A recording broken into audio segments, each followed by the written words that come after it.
Alhamdulillahi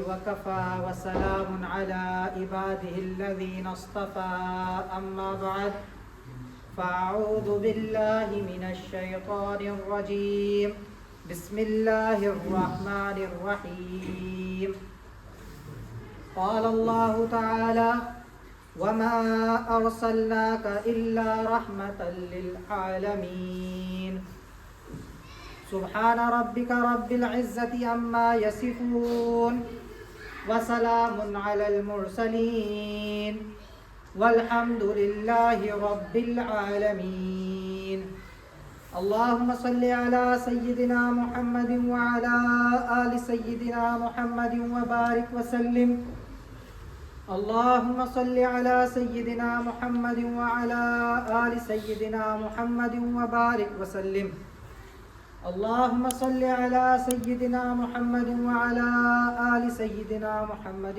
وبارك وسلم. My dear brothers, elders, I welcome you again with the Islamic greetings. Assalamu alaikum wa rahmatullahi wa barakatuhu. May peace, blessings and mercy of Allah subhanahu wa ta'ala be upon all of us. My dear brothers, elders, alhamdulillah, we thank Allah subhanahu wa ta'ala for giving us this opportunity to come and remember Allah subhanahu wa ta'ala. And one of the blessings that we thank Allah subhanahu wa ta'ala is to make us, is to create us, is to send us among the ummah of the Prophet Muhammad sallallahu alayhi wa sallam. And my dear brothers, Prophet Muhammad sallallahu alayhi wa sallam is my and your Nabi. Allah subhanahu wa ta'ala called him Rahmatul lil Alameen. About Allah subhanahu wa ta'ala himself, Allah subhanahu wa ta'ala about himself, Allah subhanahu wa ta'ala says that he is Rabbul Alameen. He is the Rabb, the creator, the cherisher of the universes. And similarly, he calls Prophet sallallahu alayhi wasallam as Rahmatul lil Alameen, the mercy for not only this world, not only in the hereafter, but all the universe, all the creations, all that is there in this world. Their Nabi is Prophet Muhammad sallallahu alayhi wasallam. And without the love of Prophet Muhammad sallallahu alayhi wasallam, our life is incomplete. Our maqsad is incomplete. Our objective is incomplete. And sometimes when we listen to the seerah of Prophet Muhammad sallallahu alayhi wasallam, we think that this is just mere a history lesson. This is something of some qualities in a human being that I might not be able to live by. I might not be able to embody with. But my dear brothers, remember that this is not merely a historical account. The life of Prophet Muhammad sallallahu alayhi wasallam is a living, breathing example of how a human being can lead his life as per the divine guidance of Allah subhanahu wa ta'ala, and how each and every aspect of his life, from sitting down, from standing up, from going to the washroom, from coming out of the washroom, from going to the bed, from rising up in the morning to the going in the night, all this has to be in accordance with the mercy, with the wisdom, with the emotional intelligence and the unmatched leadership of the guidance of Prophet Muhammad sallallahu alayhi wasallam. So through Quran, through the authentic hadith, through the life recorded by the companions of the Holy Prophet sallallahu alaihi wasallam, through the life that he has shown to Ummahatul Mu'mineen, to the mothers of the believers, we learn the account of how Prophet sallallahu alaihi wasallam led his life. 23 dynamic years, 23 years in which he changed the world as a whole. If you see the book of Michael Hart, on top he writes the names of 100 most influential people who have changed the discourse of the world, and he places Prophet Muhammad sallallahu alaihi wasallam on top of it. Why? Because 23 years he very dynamically showed you the best life in the household, the best life as a tradesman, the best life as a leader, the best life as a countryman, the best life as a fellow, the best life as a friend, the best life as a relative. Whatever you do, you will find the guidance in the life of Prophet Muhammad sallallahu alaihi wasallam about it. So if you see, one of the qualities, one of the characteristic is that the Prophet sallallahu alaihi wasallam was a leader. Today, Alhamdulillah, among the Muslim Ummah, there are many doctors, there are many engineers, there are many professors, there are many people who are doing their designated work. But can we call them as leaders? This is something which is the need of the time. This is something which we need to inbuilt in, that we become leaders. We become leaders of our relationships. We become leaders of our household. We become leaders of our friends. And so that we can guide them onto the right path, stop them from doing evil, and make them someone who is closer to Allah subhanahu wa ta'ala, who is closer to the path of Prophet Muhammad sallallahu alayhi wasallam. If you see the life of Prophet sallallahu alayhi wasallam, Allah subhanahu wa ta'ala mentions in Surah Anbiya, Allah subhanahu wa ta'ala says that we have not sent, O Muhammad, except as a mercy to the world. So his leadership was rooted with mercy. His leadership was rooted with rahmah, and his leadership did not operate just by commanding or just by being authoritative or through fear, but his leadership was out of mercy, was out of rahmah. So if you see that he had a broad vision, the problems that comes into his life were only short term. He had a broad vision, and that's why he was able to make a dynamic impact. He was able to make a large impact. Why? If you see the life of the Holy Prophet sallallahu alaihi wasallam, look at the example of Taif. He was persecuted in Makkah. He was being tortured in Makkah, and he thought that if I go to Taif, maybe those people will listen to him. When he went to Taif, the people, instead of listening to him, instead of acknowledging their main maqsad, instead of acknowledging the purpose, instead of realizing that La ilaha illallah, that there is no God but Allah, there is no other Rabb than Allah, there is no other merciful guided God than Allah, and Prophet Muhammad is his messenger. Instead of realizing that, those people started mocking, those people started creating jokes, those people threw stones at him, so much so that his shoes filled with blood. Look at the patience, look at the unbreaking vision, look at the unbreaking maqsad of Prophet sallallahu alaihi wasallam, that although he was facing the persecutions, although he was facing the problems, although he was going through the obstacles, he did not stop in his mission. And we, once a problem comes, once a hurdle comes, we try not to overcome it, but we try to find ways out of it. We try that Allah will understand, the deen will understand, the sharia will understand, and let me follow my own desires, my own path. My dear brothers, this was not the way of Prophet sallallahu alaihi wasallam. Prophet sallallahu alaihi wasallam did sabr. Prophet sallallahu alaihi wasallam hold on to his vision. The Prophet sallallahu alaihi wasallam even then gave the dawah, and even then was merciful. Look at the example that Hazrat Jibreel alayhi salam with the angel of mountains, Malikul Jibal, he came to Prophet sallallahu alaihi wasallam, offered him that Allah subhanahu wa ta'ala has sent us. And they offered Prophet sallallahu alaihi wasallam that if you make a bad dua, if you make a dua against these people, then we will crush this valley between these mountains. So the Prophet sallallahu alaihi wasallam, look at his visionary character, that instead of looking at the short term, looking at something which was short term, he replied, and this is mentioned in Sahih Bukhari, that Prophet sallallahu alaihi wasallam said that rather I hope that Allah subhanahu wa ta'ala will bring from their descendants people who will worship Allah subhanahu wa ta'ala alone. This was the visionary leadership. It wasn't a weakness of Prophet sallallahu alaihi wasallam. It was how he saw beyond the limited pain and the pain that was present in that part, and he was guided by the future hope. So this is something that we need to have, that if we are facing limited problems, short-term problems, then these problems are short-term. These problems will remain, and they might go as well. But the neki, the good deed that you will take from these problems and these obstacles, they will remain forever and ever, and they will be granted. The good deed will be granted, the reward will be granted in Jannah on the day of Qiyamah. So this is something that you need to have in your mind, that you need to have a vision.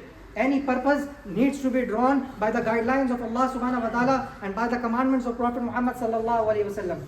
Once you have that vision, if the obstacle comes, if the problems comes, you do not only think about the obstacles or the short term, but you think of the long term, you think beyond, and you think about the vision that you have. So in case you have that vision, it needs to be drawn by the mercy, by the rahmah. The people came close to Prophet sallallahu alaihi wasallam because he won hearts before the mind. And Allah subhanahu wa ta'ala mentioned this characteristics of Prophet Muhammad sallallahu alaihi wasallam in Surah Ali Imran. Allah subhanahu wa ta'ala mentions that by mercy of Allah subhanahu wa ta'ala, O Muhammad, you were gentle with them. And if you had been harsh or hard-hearted, they would have disbanded from around you. So if a person is hard-hearted and if a person is harsh, the people, instead of coming close toward that person, people will run away from that person. That person will be repellent of the people.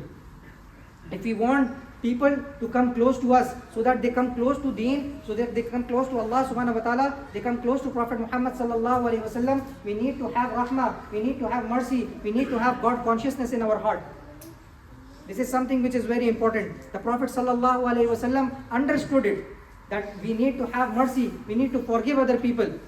Look at the example of Prophet sallallahu alaihi wasallam. A Bedouin came into the mosque and started urinating while the Sahaba were sitting down, while the companions were sitting down, while the Prophet sallallahu alaihi wasallam was there. And the Sahaba were starting to rush towards him to stop. But Prophet sallallahu alaihi wasallam thought of the taklif, thought of the pain that Bedouin might get, and he stopped the Sahaba, that let him relieve himself. And once he was relieved, then the Prophet ﷺ guided him, talked to him about that this is a masjid.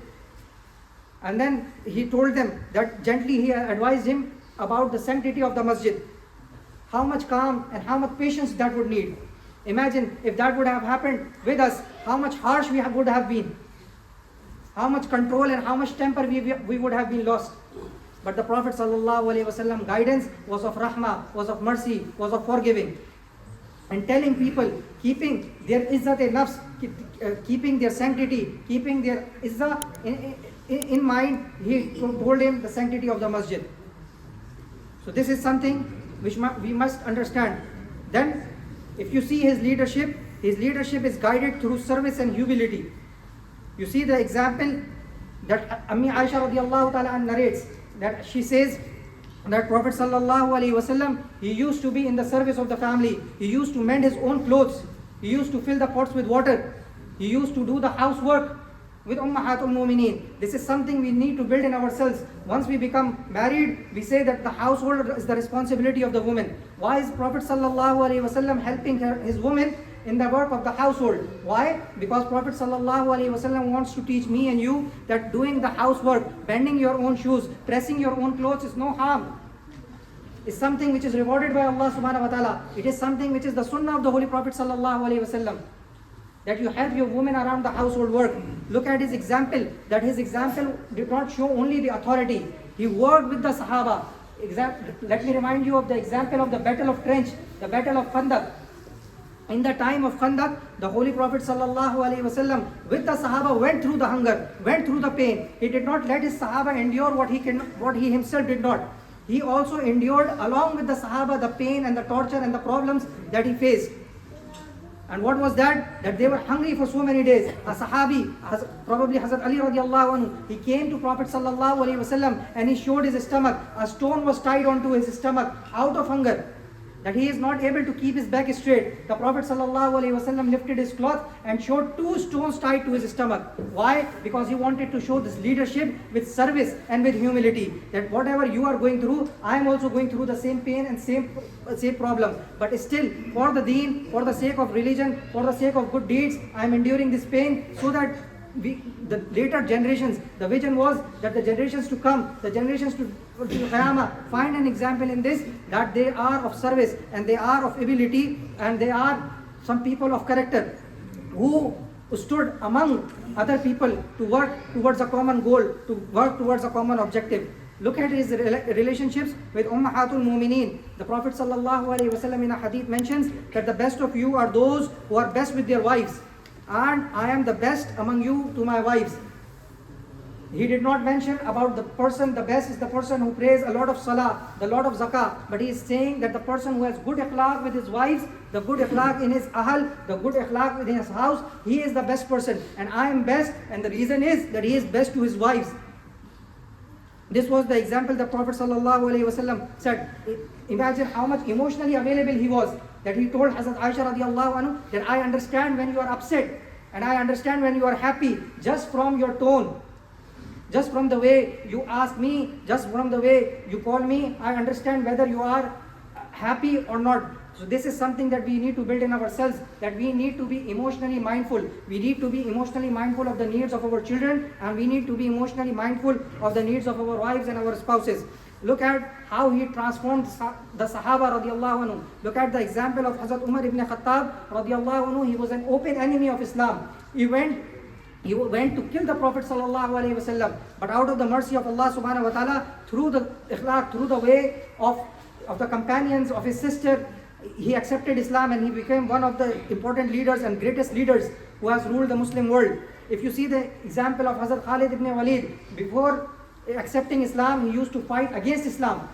He used to wage war against Islam. But once he came into the fold of Islam, the Holy Prophet ﷺ realized his abilities, his opportunities, his character, and he became Saifullah, he became the sword of Allah. Look at the example of Hazrat Bilal. He was tortured, he was persecuted. A person who did not have a voice, he became the voice of Islam. He became the voice of Rasul Kareem sallallahu alaihi wasallam. He was called Muazzin of Rasulullah sallallahu alaihi wasallam. So he built them with trust, purpose and spiritual connection. So this was something because Prophet sallallahu alaihi wasallam did not only see people as they were, but he saw that people who they could become, people who would they become when they will follow the guidance and the commandments of Allah subhanahu wa ta'ala. So the practical lessons that we draw from it is that we need to lead people. We need to make ourselves as leaders and lead with compassion, not just with authority, not just with something with something which is harsh, but something which is with mawadda, which is with rahmah, which is with love. And listen deeply. The Prophet ﷺ was very active listener. He used to listen to his companions and his family. Listen not to reply, but to understand and to implement. Correct other people with dignity. The example that I quoted about the Bedouin, he corrected the Bedouin, but with dignity, with kindness, and with honoring, keeping the honor of the person. Serve and don't dominate. The true leader, he is a person of service. He worked with Sahaba. The Prophet ﷺ worked with Sahaba towards a common goal, leading by example. This is from the guidance of Prophet ﷺ that if we want to get the task done, we need to show by example. Similarly, we need to be emotionally present and we need to have a vision beyond the moment, just like Taif, that we do not have a short-term vision, but we need to have an excessive long-term vision. Allah subhanahu wa ta'ala reminds us, Allah subhanahu wa ta'ala says in the Holy Quran, لَقَدْ كَانَ لَكُمْ فِي رَسُولِ اللَّهِ أُسْوَةٌ حَسَنَةٌ, that indeed in the messenger of Allah subhanahu wa ta'ala, you have an excellent example. The question is not whether his example is relevant today, it is whether we are willing to embody it. So today in this world, which is filled with noise, which is filled with division, which is filled with ego, which is filled with emotional disconnection, the seerah of the Prophet sallallahu alaihi wasallam offers a cure to us. It offers a return towards sincerity. It offers a way of compassion, and it offers a purposeful leadership. May Allah subhanahu wa ta'ala allow us to reflect on the life of Prophet sallallahu alaihi wasallam, embody his character. May Allah subhanahu wa ta'ala allow us to reflect his nur in our character, in our softens our heart, and may Allah subhanahu wa ta'ala grant our heart the mercy and the rahmah, and guide our actions with the wisdom of Prophet Muhammad sallallahu alaihi wasallam. Ameen wa akhiru da'wana and alhamdulillahi rabbil alamin.